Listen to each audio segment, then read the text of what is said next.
this time. We are, in fact, going to move next to our next phase of the program, and we're very happy to do that. You know, as you know, yesterday morning was a rock solid with our speakers and our program as we looked at operationalizing information advantage and really talking through what that meant. I found there's an extension now to the OODA loop. Let's see, it was sense, understand, decide, assess, and act. There's an acronym in there somewhere, SADUA, something like that.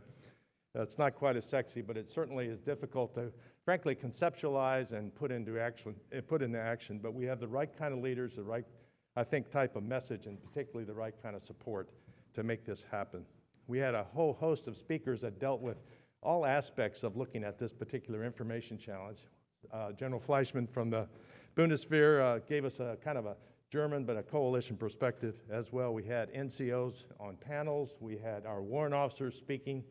And across the way, we had our PEOs and our PMs describing the kind of programs that are coming to the Army in the near future to help us integrate and actually actualize this. It's conceptually difficult, but frankly, it's technically far more challenging. Easy to state, hard to do, but we see the progress being made.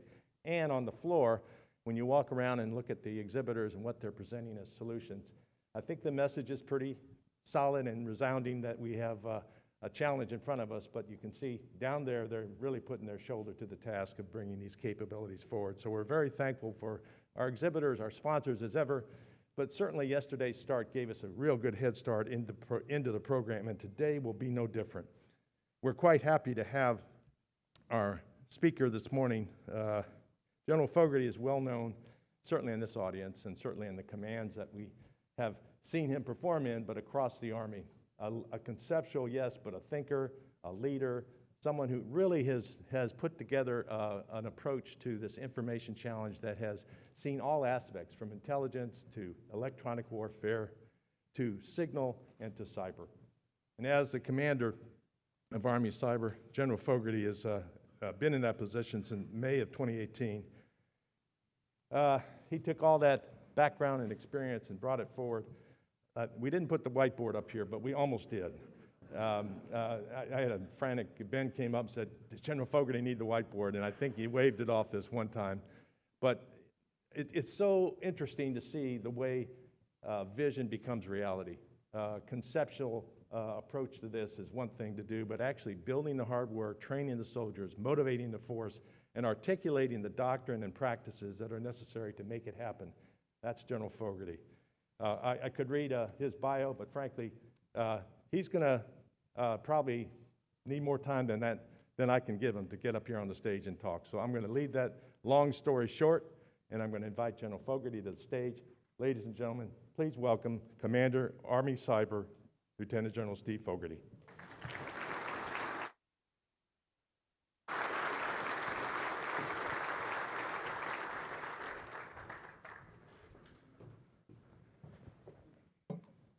Okay, so good morning, everyone. Really very happy to be here. And I actually did wave off the whiteboard, so I figured it was better to face you than have my back facing you for most of the morning, as I would kind of chicken scratch up there. General Lawrence, General Shea, General Wood, Colonel Warlick, I just want to thank you once again for pulling off really another great event. Really, it was an impossible feat in this day and time to do this. And although we've done a lot of these, to include last year's TechNet, virtually, there is something about getting everyone together that really can't be overstated. But I just want to thank AFCEA, the sponsors, the vendors that actually pull these events on, which is to pull together multiple communities of interest. And if you think about our kind of traditional stovepipes, we'd have an intel event, there'd be a signal event, might be acquisition events, cyber events, and clearly this is one of the places where the integration of all those critical capabilities truly come together. And you can see that in the reflections, the makeup of the vendors is much more diverse. When I look out on this audience, it's very diverse from where we started. And I think that shows maturation, it shows evolution, and that's really what I'm going to talk about this morning. So if you think about where we're at, Army Cyber, is about a year ago, we moved the headquarters from Fort Belvoir down to Fort Gordon. And the headquarters was an important move, but what's more important is that we occupied this very sophisticated weapons system. So we call it Fortitude Hall. Some people might drive by and say, that looks like a really nice government building. And what I say is, look, that's the hard candy shell. What you see from the outside, that's the hard candy shell. It kind of keeps the elements off of the workforce and off of the weapons system itself, which is the combination of the workforce and the IT. And it is a phenomenal weapons system. And we're operating 24/7 out of that facility. But the headquarters certainly is not the story of Army Cyber. It's all the subordinate units that actually do the majority of the work. So if you think about our largest, most important maneuver unit, NETCOM, out at Fort Huachuca with the Army Doden Operations Center, Major General Maria Barrett, that's what they do. They run the Army's networks, not just a network, but the network. So whether it's NIPRNet, it's CIPRNet, and it's probably everything in between, that's the nerve center for our enterprise for everything Doden A. If you look at when we moved down here, we took a hard look at what we were going to do with 7th Signal Command. Now, 7th Signal Command has two brigades that provide the communications to CONUS. But as we moved down from the NCR, what we realized is that we were going to create a hole in that region. And so who's in the NCR is very important to us. Well, you can start with the DoD CIO, you can start with the Joint Staff J6, but very importantly also you start to look at DISA, JFHQ Doden, NSA, and Cybercom. And so we made the decision to actually take 7th Signal Command and move it from Fort Gordon up to Fort Meade. And then we also took the commanding general of 7th Signal Command and we dual-hatted that individual as the Deputy Commanding General for Operations for NETCOM. So that individual actually is Brigadier General Chris Eubanks right now, and he will transition here shortly. But we've uncased the colors here at Gordon. We've moved much of the operations up to Fort Meade. And what we're going to do is we're going to work very hard over the next couple of years to integrate into those operations that are on that installation. So again, 24/7 operations. And then as we've looked at the maturation of the Cyber Center of Excellence, that first big hole that we talked about, I think it was 5 years ago, it's actually there. And that's going to be the new cyber school. And next year we'll break ground on where the new signal school is going to be. But almost everyone has vacated signal towers. And at some point, hopefully this winter, signal towers will be demolished. And it's not the passing of one era, it's just an evolution, the natural evolution. And as I said the first time I spoke in this auditorium, this is about ensuring that our commanders have what they need to fight and win. We weren't even calling it multi-domain or all-domain operations at that point. There were two people that were actually working on that concept about 5 or 6 years ago, and that was General Perkins and it was General McMasters. And what they started then, and we actually were able to jump into very early, is this idea of multi-domain or all-domain operations. And we started with the premise that the foundational capability for a modern military is the network, actually networks. And we understood that. And we were able to tell that story very early on, and that became integrated into the lexicon. It got integrated into the concepts from the very beginning. And then operations for multi-domain ops or all-domain ops, like operations anywhere, driven by intelligence. Those two big pieces, the network and the intelligence, became the cornerstone that we really tried to build everything off of. So I'm going to share a few thoughts with you today. I'm actually going to use slides for the first time. I'll see if I can get this to work.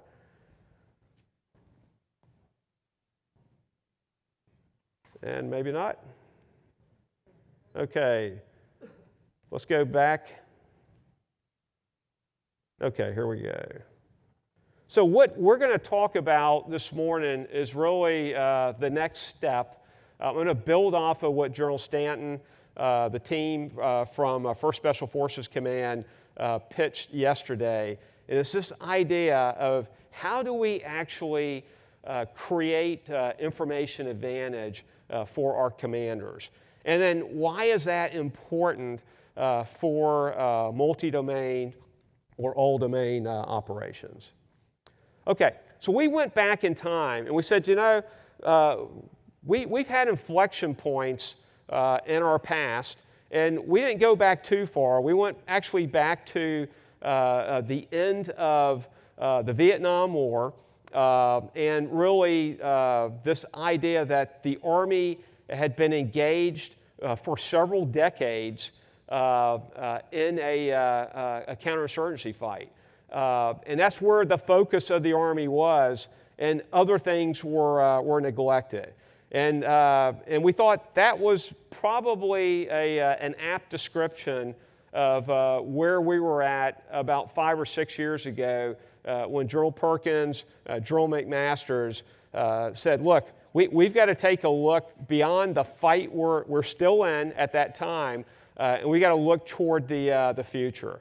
And so as we looked at the 73 war, not only was it important for the Army, but it was critically important for the Joint Force to really tease out some of the big ideas that would really drive everything from acquisition, doctrine, training, and operations for the next 20 years.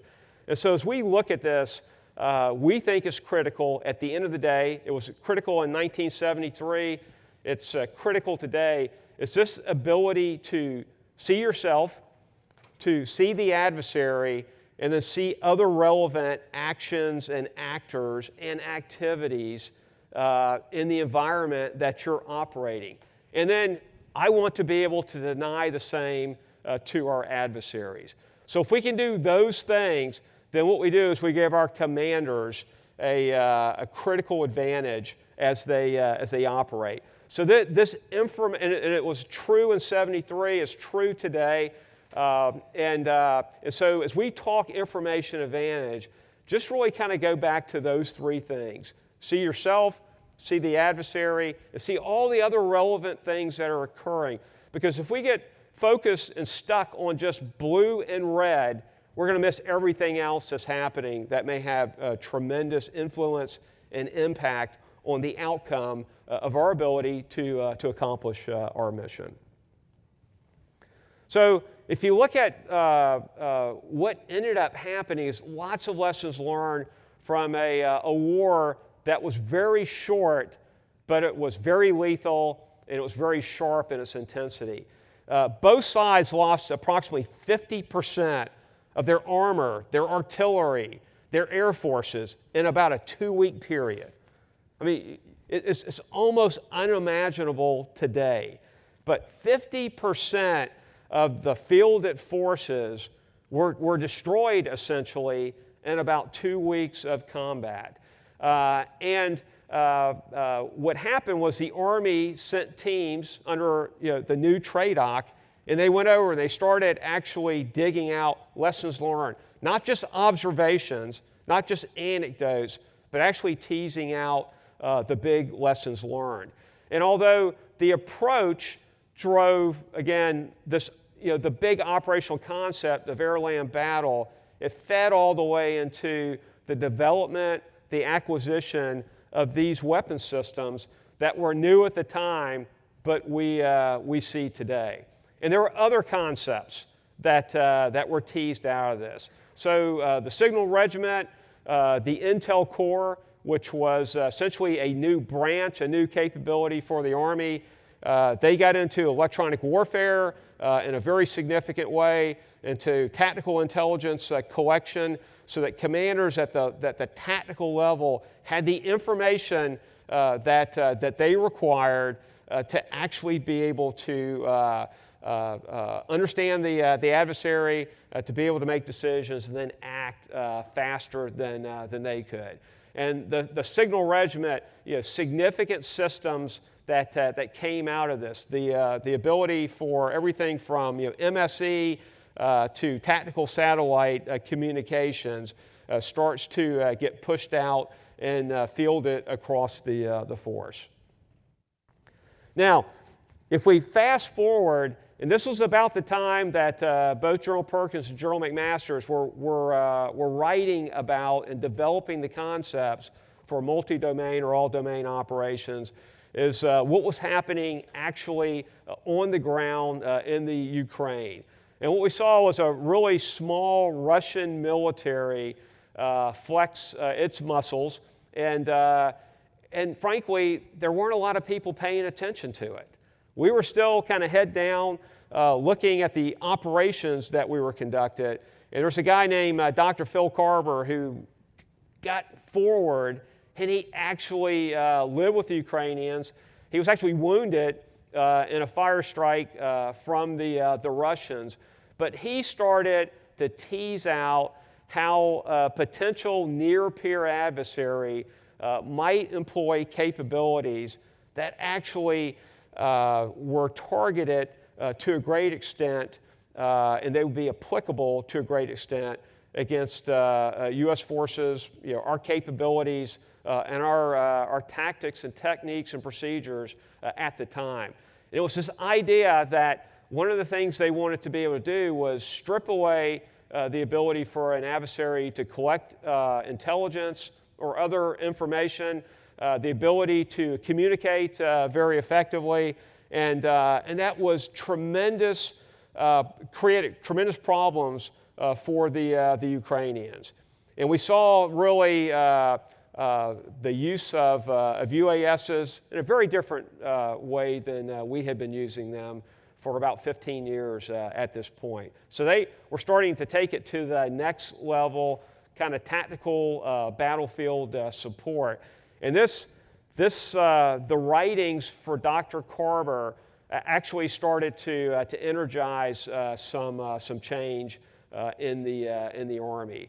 And so it was really the recognition that the electronic warfare capabilities that were very important when we were facing RCIEDs, but as we started to come back from Iraq, we were starting to decommission a lot of that capability. We were starting to reassign a lot of the expertise that existed.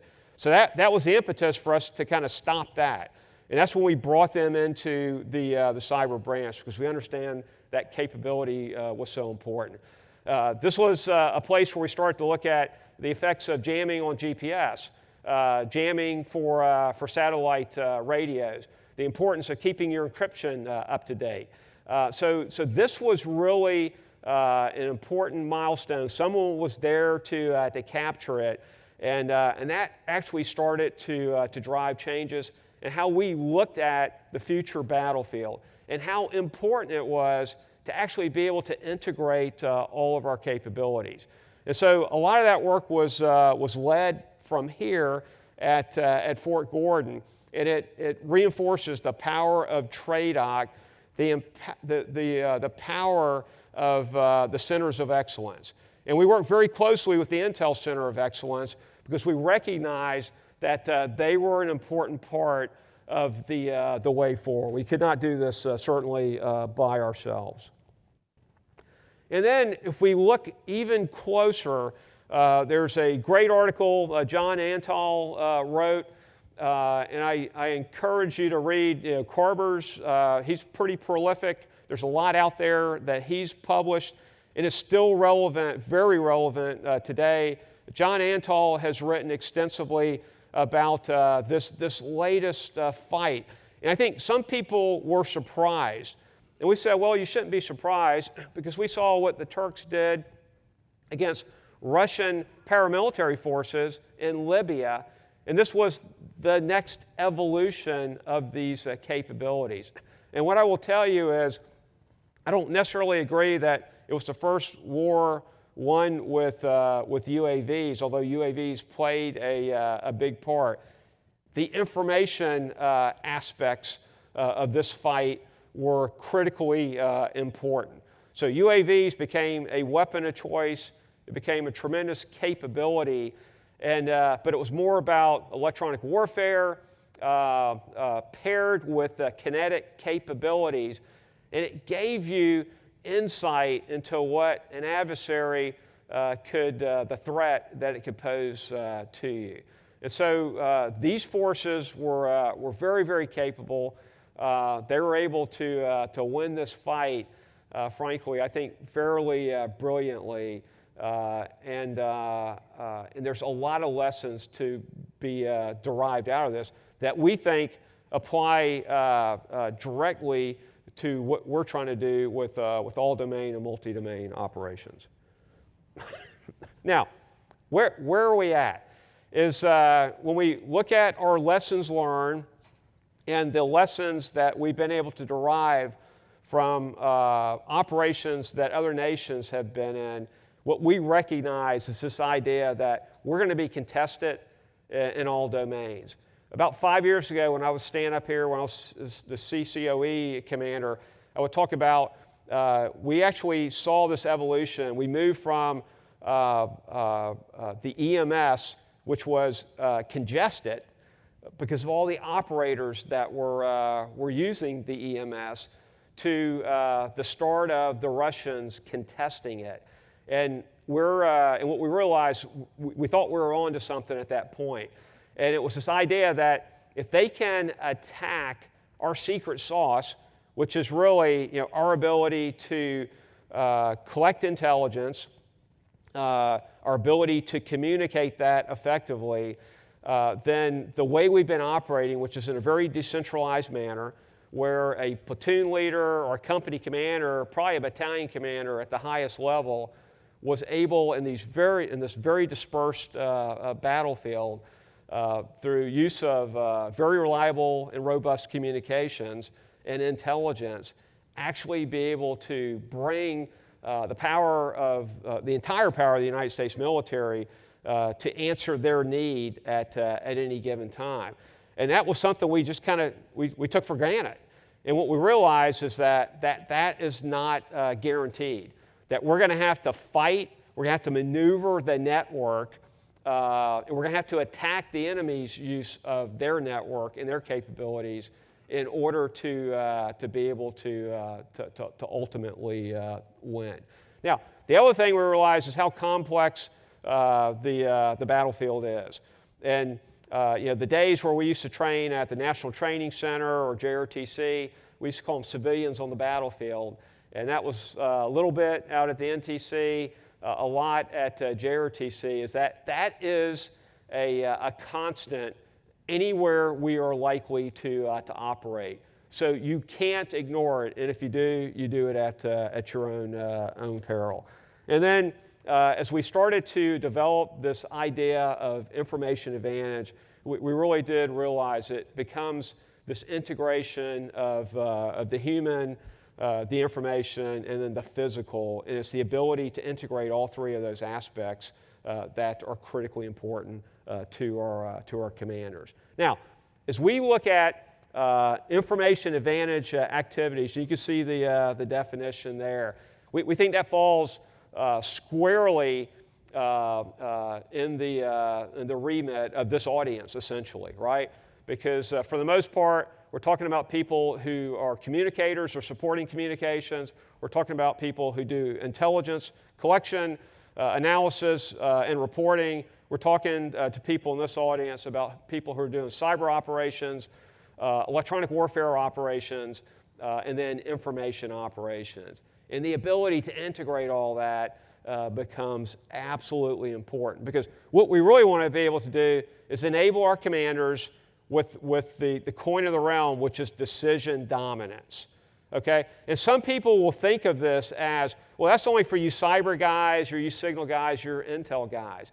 It's like, no, this actually is the fundamental building block for our operations and our commanders to be successful. It's the ability to sense, understand, decide, act, and assess faster and more effectively than our adversaries. And if we can do that, and it doesn't matter what point you're on the continuum of conflict. So it could be in competition, it could be in conflict, it could be at any point, but we require decision dominance to be able to win. And so we think our adversaries understand that. They want to disrupt our ability to create decision dominance. They want to execute decision dominance on their own. So I not only want to provide that, enable that for our commanders and our forces, but I also want to deny or disrupt that for our adversaries. Now, how do we actually achieve that? We call it the pseudo loop. And we've talked about this now, and we've presented it actually for multiple years. But where we were really encouraged is that idea is actually embedded now in this definition for decision dominance. And the thing I want to make sure we understand, this is a continuous cycle. And there are multiple mini cycles within this. So this isn't one thing at a time. This is the complexity of what we're trying to achieve. So it's not what you're just seeing, it's what people are reporting or broadcasting or tweeting or posting all around you. And so if you're not aware that's happening, then you're going to have blind spots. So you're going to have to set up your information systems to understand what that environment looks like that you're operating in.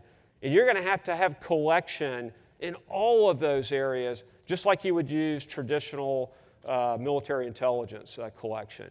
Because if you don't see what's happening, okay, then you don't have decision dominance. Your adversary probably has decision dominance at that point. And so that becomes critically important as we move forward. Now, we go back to the critical task. See yourself, see your adversary, see all the other relevant actors, actions, activities in real time. And so this need for speed becomes increasingly important. Because what we're seeing, whether it's on the cyber side, it's on the electronic warfare side, information operations, or the signal side, whoever can do this fastest, they can do it with more precision, they can do it more effectively, they enjoy decisive advantage. Okay, so think about that. So that this temporal aspect becomes critical. And in order to accomplish this, we've got to take a look at our processes, we have to look at our procedures, and we have to, I'm not saying we need to throw all that out, but we're going to have to accelerate, we're going to have to streamline, in some cases, some steps, given the risk of, given the lethality of weapons that are currently fielded and that will be fielded in the future. We're going to have to move much faster than we currently do. And what this will allow us to do, if we get this right, is to give our commanders confidence, okay, that they are actually seeing themselves, they're seeing their adversaries, they're seeing all these other relevant actions and activities in real time. And then they can control the timing and the tempo. They're not getting whipped around by the adversary. Now, the only way it's going to happen is we can't apply enough people to solve this problem. So it's going to be people. That's the number one ingredient. our workforce, but we're also going to have the technology that powers this. And so AI and ML fell off the slide in one of the iterations. It should be on there. We'll put an updated correction. But this is what's going to be required to be able to pull all of this together. Yeah, I tell people that if when the question gets asked and we go to the JWIX box and we shake it, or the SIPR box and we shake it, and the answer doesn't fall out, okay, or only a partial answer falls out, then we're not doing our commanders justice. Because the JWIX might be this portion, the SIPR may be about this portion, what we kind of call OSA today may be about this portion. What I'm talking about is everything. Okay, and we've got to be able to do that at scale and very importantly, at speed. And we have to be able to filter for misinformation and disinformation. That becomes a critical capability. We have to be able to do that in stride. And so the only way we're going to be able to do that is to be able to leverage the big data analytics, leverage the best of AI and machine learning, the connectivity for this, multiple paths. But understanding the data flow is critically important. Who needs what to take what action? Who needs to make a decision? Because the volume, the variety, the velocity of the data required to make a decision may be very different than the amount of data required to actually execute the decision. So we don't need to provide everything to everyone everywhere. And I don't think we're going to be able to do that.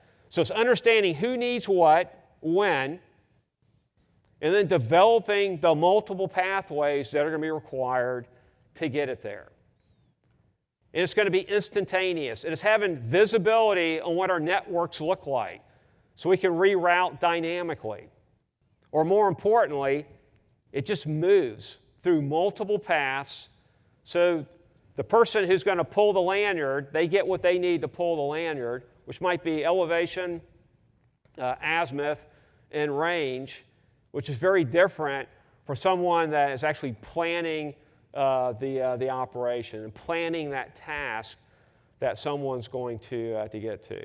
And if we operate in a very dispersed or distributed fashion, then the ability for the commanders at relevant echelons to understand where everybody's at, what their preparedness is to execute the mission, and then be able to mass very rapidly, conduct the operation, and then disperse again becomes critically important. And once again, we go back to where I started. The foundation for multi-domain operations and all-domain operations is the network, driven by intelligence, and that's what this audience does. And so when I look at what we need, this is it with AI and ML. So again, I apologize that dropped off, but that becomes critically important to us. I'm absolutely confident in the right-hand side of that chart. Our workforce, our human beings, we will rise to the challenge. How do we enable them? How do we equip them?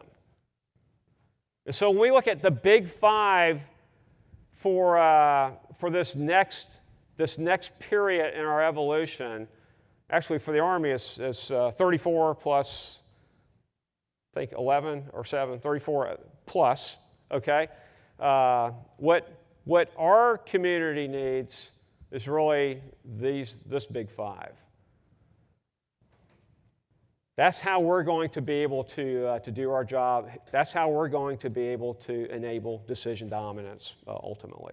So I'll stop there if there's time for some questions or feedback. We do have a couple of questions, sir. Okay. A couple of quick ones. Where do you see psychological operations influencing the capability of integration in cyber operations? Yeah, so I think it's absolutely critical. So when we draw this out, what we recognize is that I'm responsible for cyber, electronic warfare, and I/O. That's my piece. What I'm also responsible for doing, though, is integrating the other capabilities. So whether it's public affairs, it's psychological operations forces who are conducting a range of operations, MISO to other capabilities. And on the ground right now, we have our cyber experts, to include developers, that are working very, very closely with soldiers from 1st Special Forces Command around the globe conducting operations. And our job comprises, with psychological operations forces, comprise everything from delivering content to conducting analysis. And so they're a critical player for decision dominance. Okay, next question. Given joint doctrine change several years ago to add information as a joint function, can you speak to the Army's hesitancy to add this as a warfighting function? Yeah, I think that decision right now is under review. I don't know where we're going to end up, but from our perspective, that hasn't stopped us from moving forward. We really understand, we think, what the task is and the path to get there. And so, regardless of the naming conventions, I think we're moving out with purpose, really to the right aim points. And what I will tell you is every service has taken a slightly different approach. So the Marines are doing phenomenal things with information, but they've taken a slightly different approach than we have. The Air Force, with the stand-up of 16th Air Force, it doesn't look like really anything we've done, but it serves their purposes. So I think everybody's still on a little bit of a discovery voyage, but that's okay. If you think about it, when we started this, when we stood at the CCOE, it was really focused on cyber. And at that time, everybody was concerned, we got to protect signal. It's like, we don't have to worry about protecting signal. Signal is the foundation for everything we're doing for cyber. Oh, and electronic warfare. Oh, and information operations. So for some that kind of thought that when we blended the two, that for somehow that was going to diminish the signal portion of this, or communications portion, I don't think that's played out. I think it's been the exact opposite. We've really understood our dependency, and so some of the major investments the Army's making is actually with communications. So that's it. Really, the art of all this is the integration. Now, as General Wood said, a lot of this is easy to say. It kind of rolls off the tongue. It's very, very hard to do, and it requires human beings, and it's collaboration. It's breaking down the stovepipes and some of the cultural challenges that we have. But when you have it operating right, we've got some instances where we've done it right. It really is a wonderful capability for our commanders. Speaking of collaboration, what are your expectations from the allies and partners of America?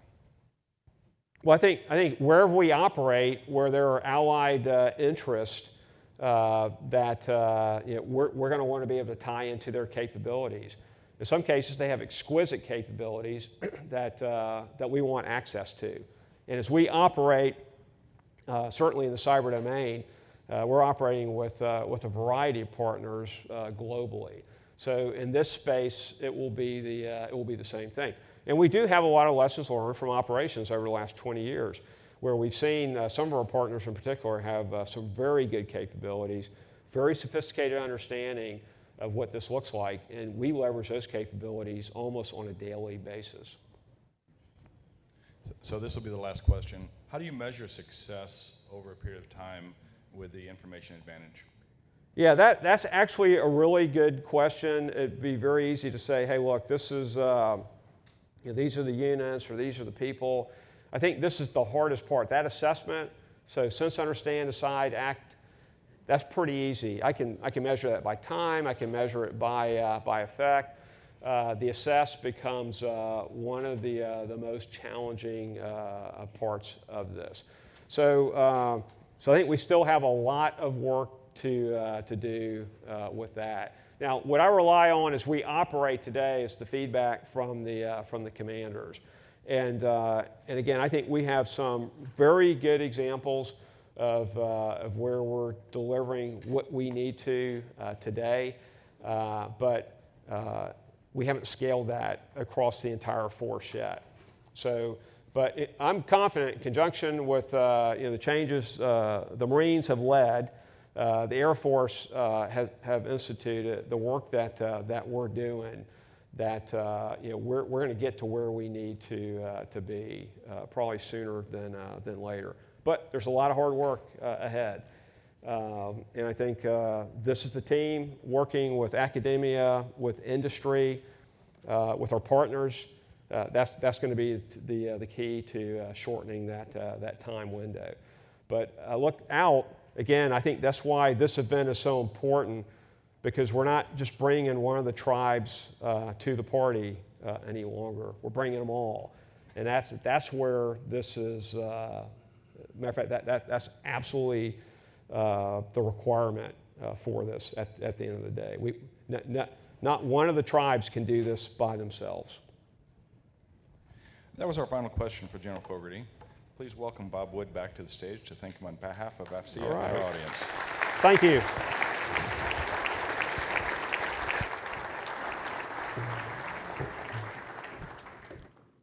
Let's see, I think you call it a discovery voyage. It's been a great trip, General Fogarty. We thank you for your discussion with us today, your leadership and description of that voyage.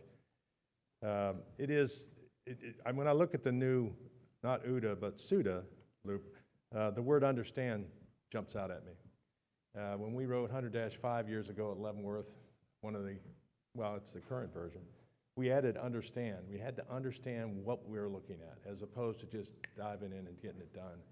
And so that's very important. And having added that, and then the assessment, I just think we're on the right track. It's just a difficult or a discovery voyage ahead, and we're with the right group of tribes. Convergence, the old word. Now it's what we're about here as a group. I really am proud to be able to mention that we'll be providing as AFCEA a donation on behalf of General Fogarty to Fisher House. So we thank you for being with us today, providing your thought and leadership. And as we now depart to our next part of the program, we're going to start a program across the way. PEO and PMs are over there once again to provide insight into the programs ahead of us. And we're also going to open up the floor. It is now open, and you can go down and take a look at things. In here, at the next briefing at 10:30, we have a presentation with Ms. Jennifer Swanson and CWFI Link McCoy from CCOM. They'll be talking about the numerous sessions that PEO C3T will be discussing in their presentation and in the breakout room down on the convention floor. You can see all the morning sessions on the wing boards here. Pretty broad set of topics, but we're going to have a variety of SANS instruction. Once again, always a good partner. Plus, we have the tech talks that are going on at 10:30. So there's a breakout. It's kind of ready, hut. We're going to move out to a variety of settings, find the right things that are of interest to you and the education that's important to you. There will be no overflow space for this upcoming session, so I ask that you get here a little bit early to make sure you have a seat, and we'll be able to start on time. Thank you very much for attending this session. Once again, let's give our thanks to General Fogarty.